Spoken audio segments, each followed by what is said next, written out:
अहिले यतिखेर देशमा निर्वाचन लागेको छ, देश निर्वाचनमय भएको छ र तपाईले त साइटमा देख्दै हुनुहुन्छ होला, जस्तै विभिन्न उम्मेदवारहरूले उम्मेदवारी दर्ता गराएको विभिन्न डिटेल्सहरू सहितको जुन उम्मेदवारी दर्ता गराउँदा विभिन्न डिटेल्सहरू भरिएको हुन्छ, ती डिटेल्सहरू चाहिँ यसरी तपाईले यहाँ साइटमा देख्दै हुनुहुन्छ। त्यसरी चाहिँ कसरी खोज्ने भनेर धेरै साथीहरूले मलाई सोधिराख्नु भएको थियो। अहिले जुन न्युज पोर्टलहरू चलाउनुहुन्छ अथवा विभिन्न व्यक्तिहरूलाई चाहिँ हाम्रो क्षेत्रमा को उठेको रहेछ, उसको चाहिँ विवरण के रहेछ भनेर धेरैलाई हेर्न मन लागेको हुनसक्छ, तर ती व्यक्तिहरूले त्यो कसरी हेर्ने भन्ने विषयको जानकारी पाइराख्नु भएको छैन र मलाई धेरैजनाले सोधे पश्चात आज म यो भिडियो लिएर आएको छु। यो भिडियोमा म तपाईँको निर्वाचन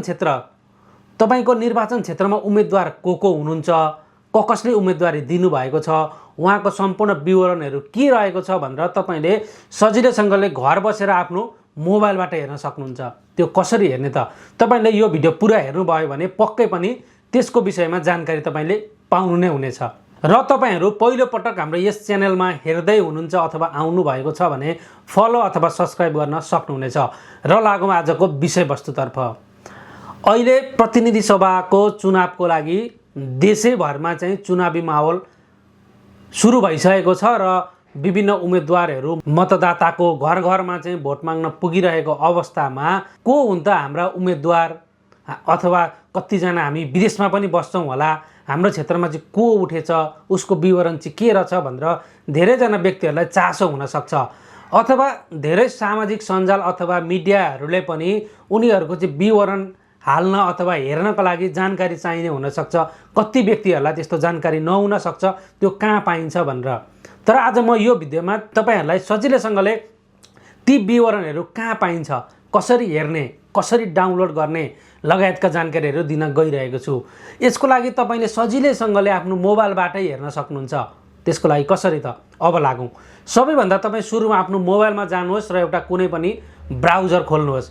तपाईँ चाहिँ यो म प्रक्रिया अहिले तपाईँलाई मोबाइलबाट सजिलोको लागि भन्दैछु भने तपाईँले यी सम्पूर्ण प्रक्रियाहरू कम्प्युटरको मार्फतबाट पनि गर्न सक्नुहुन्छ। तपाईँलाई कम्प्युटर सजिलो लाग्छ भने कम्प्युटरबाट गर्नुहोस्, मोबाइल सजिलो लाग्छ भने मोबाइलबाट गर्नुहोस्।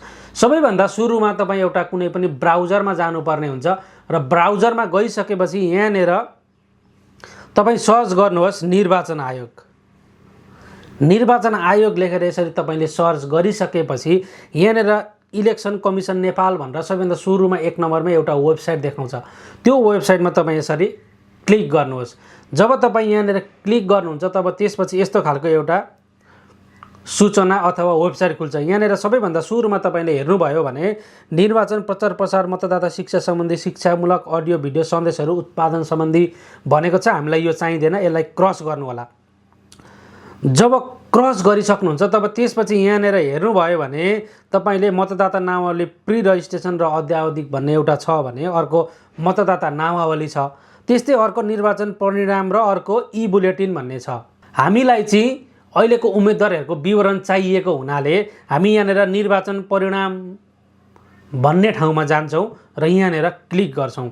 जब तपाईँले यहाँनिर क्लिक गर्नुहुन्छ तब त्यसपछि यसलाई थोरै जुम गर्नुभयो भने यहाँ सबैभन्दा माथि तपाईँको एक नम्बरमा अल लेखेको ठाउँमा क्लिक गर्नुभयो भने यहाँ तपाईँ चाहिँ कुन प्रदेशको अथवा कुन क्षेत्रको चाहिँ तपाईँ उम्मेदवारको विवरण हेर्न चाहनुहुन्छ त्यो प्रदेश राख्नुहोस्। जस्तै म यहाँ सबैभन्दा सुरुमा कोशी प्रदेश राख्छु। अहिले नेपालमा चाहिँ एकदम चलेको झापा क्षेत्र नम्बर 5 भन्ने चर्चा छ। त्यहाँ चाहिँ हामीले एक दुईवटा उम्मेदवारको नाम मात्रै सुनेका छौँ। उहाँसँग चाहिँ अरू चाहिँ को चाहिँ उम्मेदवार उठ्नु भएको छ त्यो विवरण हामीलाई थाहा नहुन सक्छ। तर यहाँ गएर हेऱ्यौँ भने सजिलै थाहा हुन्छ। त्यसको लागि सबैभन्दा सुरुमा प्रदेश छान्नुहोस्। त्यसपछि यहाँनिर गएर जिल्ला छान्नुहोस्। जस्तै यहाँनिर गएर जिल्ला झापा छान्नुहोस्। त्यसपछि प्रतिनिधि सभा भनेर यहाँनिर देख्न सक्नुहुन्छ। एक नम्बर क्षेत्र नम्बर छ। अब यहाँनिर तपाईँले क्षेत्र नम्बर हाल्नुहोस्। जस्तै हामी झापा 5 को कुरा गर्दैछौँ, यहाँनिर 5 लेख्नुहोस्। अब यहाँ 5 हालेपछि तपाईँले देख्न सक्नुहुन्छ उम्मेदवारहरू को छन् त। जस्तै यहाँनिर केपी शर्मा ओली, मधरा चिमरिया, रञ्जित तामाङ, बालेन शाह छ। जस्तै त्यस्तै अब यहाँ चाहिँ तपाईँले 8-10वटा मात्रै देख्न सक्नुहुन्छ। अलिक धेरै हेर्न मन लाग्यो भने यहाँ नेक्स्ट पेज गर्नुभए पनि हुन्छ तपाईँहरूले भने। अर्को चाहिँ यहाँनिर 10 लेखेको ठाउँमा गएर 30मा क्लिक गर्नुभयो भने एकचोटिमा अब यहाँनिर 30वटा विवरण देखाउँछ यसरी। अब यो विवरण आइसकेपछि जस्तै अब एकछिनको लागि हामी कसैको व्यक्तिको उहाँले भरेको फर्मको सम्पूर्ण जानकारी हेर्न मन लाग्यो भने यहाँनिर जस्तै 1 नम्बरमा जुन नाम छ यहाँनिर हामीले यसरी क्लिक गऱ्यौँ भने उहाँले चाहिँ भरेको सम्पूर्ण विवरणहरू तपाईँले यसरी देख्न सक्नुहुन्छ। यहाँ हेर्न सक्नुहुन्छ, फोटो तपाईँले हेर्न सक्नुहुन्छ, उमेर हेर्न सक्नुहुन्छ, जन्मस्थान, स्थायी ठेगाना, बाबुआमाको नामदेखि लिएर सम्पूर्ण विवरणहरू यहाँनिर तपाईँले यसरी भेट्न सक्नुहुन्छ। र यो डिटेल्सहरू चाहिँ अहिले एकदम अनलाइनहरूमा चलिरहेको छ। यसको उम्मेदवार यो, यसको विपक्षीमा यो भन्दा चाहिँ विभिन्न भिडियोहरू बनाउने, फोटोहरू बनाउने कामहरू भइरहेको छ। त्यसको लागि चाहिँ यहाँनिर गएर तपाईँले यी विवरणहरू हेर्नुभयो भने सजिलैसँगले तपाईँले यहाँबाट डाउनलोड गर्न सक्नुहुन्छ। अब यसलाई डाउनलोड गर्नको लागि सिधै तपाईँले स्क्रिनसट गरे पनि भयो, अथवा यति आइसकेपछि त तपाईँले यो जुनसुकै तरिकाले डाउनलोड गरी सकिहाल्नुहुन्छ। हस्त साथीहरू, आजको जानकारी तपाईँहरूलाई कस्तो लाग्यो? यदि राम्रो लाग्यो र यो जानकारीमूलक सामग्री चाहिँ अरू साथीहरूले पनि हेर्नुहोस् भन्ने चाहनुहुन्छ भने यो भिडियोलाई धेरैभन्दा धेरै सेयर गरिदिनु होला। र यस्तै अन्य जानकारीमूलक सामग्रीहरू हेर्नको लागि, पाउनको लागि हाम्रो यस च्यानललाई फलो अथवा सब्सक्राइब गर्न नभुल्नु होला। हवस् त।